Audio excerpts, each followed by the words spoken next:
Listen! Welcome everyone, this is Andres Restart, and this time we are talking about the direction of the next major Legend of Zelda game after Tears of the Kingdom. And when I say major Zelda game, I'm not referring to a 2D top-down Zelda, which I think we'll get at some point. I'm not talking about a remake or a remaster or a spin-off.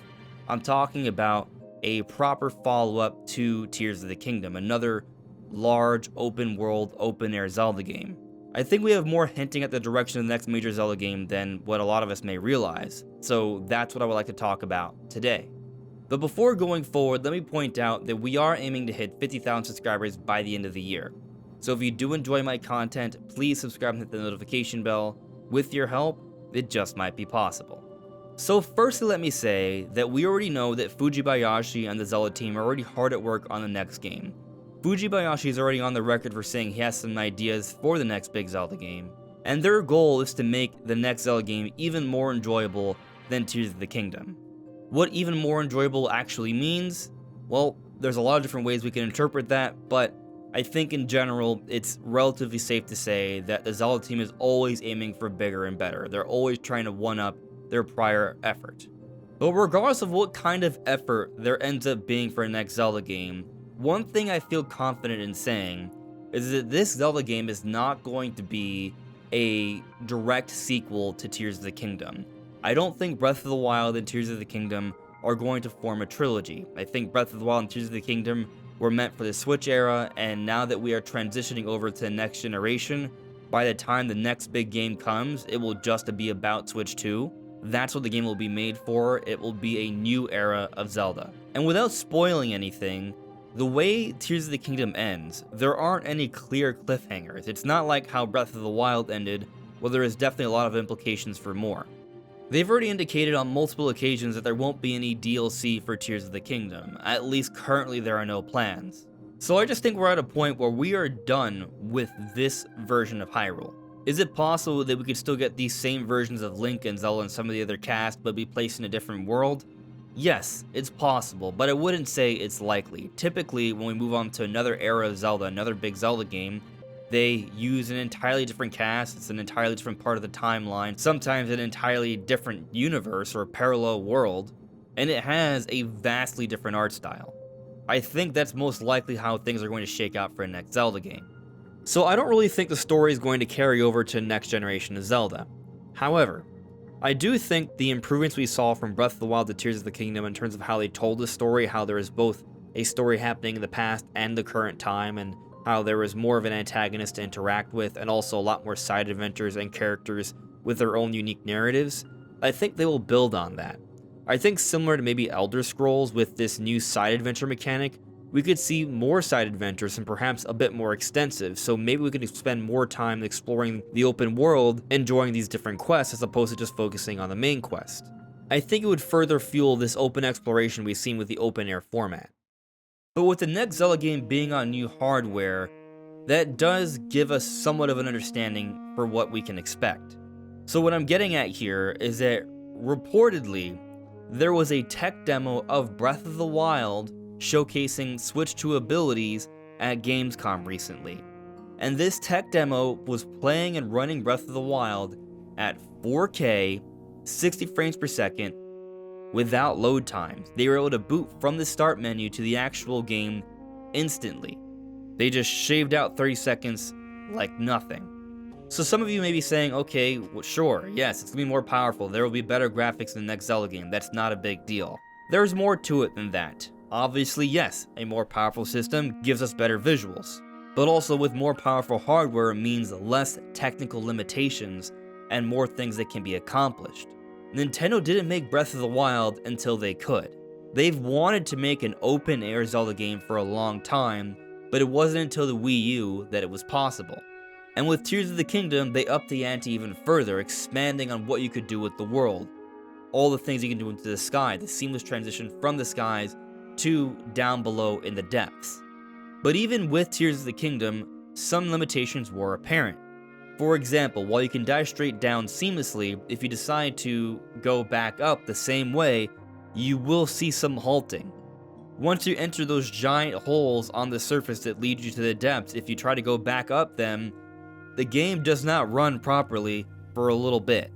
So with more powerful hardware and less limitations, they will likely try to do even more with the world than exploration and the gameplay.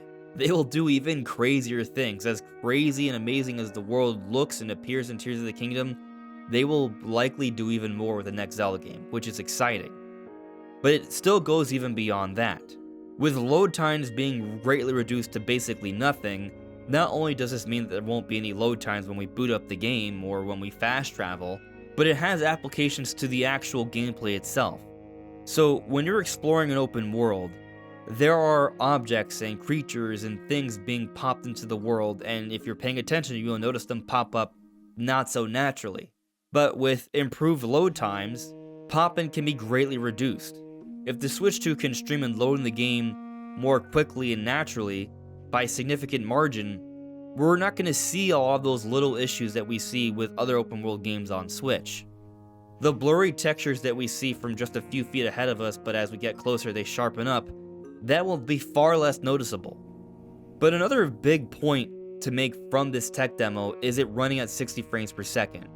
We've seen Nintendo make some Zelda games running at 60 already, like A Link Between Worlds on 3DS and Link's Awakening and Skyward Sword HD on Nintendo Switch. And specifically with Skyward Sword, putting the game at 60 frames per second benefited the motion controls and the combat. With less limitations for the next Zelda game, we may be looking at a world where we can explore it more quickly and do more crazy platforming and more crazy interactions and having more engaging combat. Typically, you like to see 60 FPS in fighting games, racing games, shooting games, games that require fast reaction times. So they may want to move in this direction with the next Zelda. Which brings me to my next major point. There are things in Tears of the Kingdom that I imagine the Zelda team wants to improve on. The Zelda team has always been somewhat reactive to criticisms for their games. Skyward Sword was very linear, so they made Breath of the Wild a very open game. Breath of the Wild had a lack of variety with the dungeons, so they offered quite a bit more variety with the dungeons in Tears of the Kingdom. The Zelda team does respond to criticism and they try to find ways to make their games better consistently. So I would say a criticism of both Breath of the Wild and Tears of the Kingdom that will likely be improved, especially if they get the game to run at 60 FPS, is combat. Combat is very simplified in Breath of the Wild and Tears of the Kingdom. And I know to some extent that's intentional because they want to have a lot of simple actions you can make that have a variety of applications throughout the world.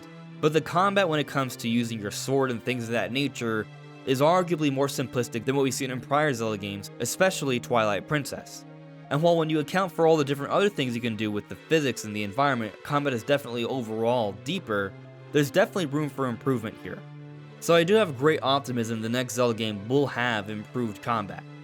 But something else that I think will give us a strong hint as to what to expect for the next Zelda game is looking at things in Tears of the Kingdom where they were held back by limitations that they may want to rectify or expand on in the next Zelda game.